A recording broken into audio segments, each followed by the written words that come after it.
Yang pertama, kita istiqomah dalam membesarkan Allah. Karena kita ikrarnya ya, setiap sholat Allahu Akbar, dan kemudian rukuk juga Allahu Akbar. Dalam setiap gerakan sholat kita, 1 rakaat 5 kali, tinggal dihitung berapa kali kita sholat sehari, plus 33 pada sholat, artinya sehari semalam kita itu berikrar kepada Allah, Engkau Maha Besar ya Allah.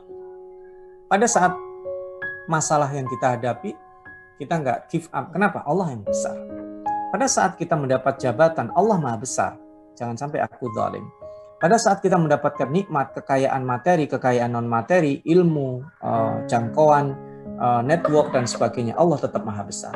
Artinya, kita akan terikat dengan kebesaran Allah itu. Tidak sombong, juga tidak give up, menyerah, putus asa.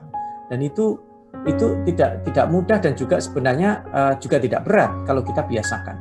Zikirlah dengan menyadari bahwa kita itu Allahu Akbar itu betul-betul diresapi. Itu pertama. Yang kedua, menjaga kebersihan fisik. Bukan hanya akan prokes yang sekarang dilakukan itu kan cuci tangan, ya, menjaga kebersihan fisik ya, baju kita, dan juga kebersihan fisik itu untuk menopang kebersihan dalam. Makanya didulukan wa thiyabaka fatahhir itu dulu. Warrujza fahjur itu berikutnya. Karena begini, kadang orang misalnya buat apa sih kita pakai baju yang kayak begini ya, sering disebut baju takwa atau jubah. Tapi kalau orang pakai peci itu matanya jelalatan, dia kan pasti malu. Di samping misalnya kita pakai baju biasa misalnya, ya enggak, orang itu memang tidak dinilai dari bajunya. Tetapi kalau dia memakai baju itu, kemudian perilakunya tidak sesuai dengan bajunya, dia malu. Makanya kebersihan baju saya bersih, tapi kalau hati saya kotor kan malu sama Allah. Berarti itu ukurannya 2 itu saling terkait. Itu 3 hal. Yang keempat, wala tamnun tastaksir. Punyalah pola-pola pikir kontributif. Dalam keadaan susah, dalam keadaan lapang, pola kontributif yang harus difikir. Pada saat kita mendapatkan leverage pemasukan income kita secara materi nambah, yang kita pikir bukan menaikkan gaya hidup kita.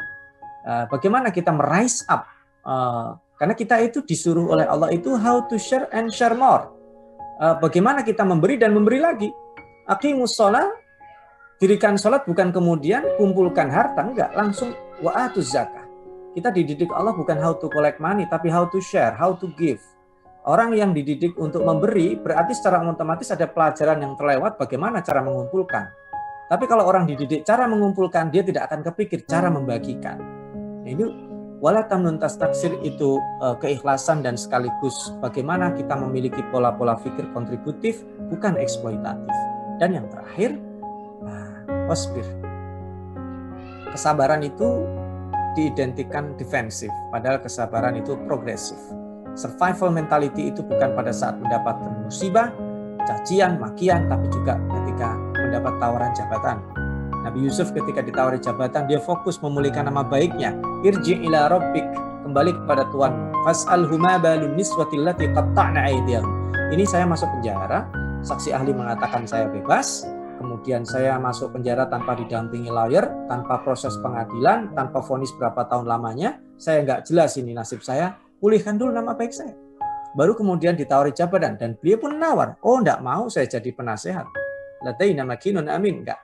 Saya jadikan sebagai kabulok saja. Karena di situ ada kebijakan strategis yang bisa diawasi implementasinya.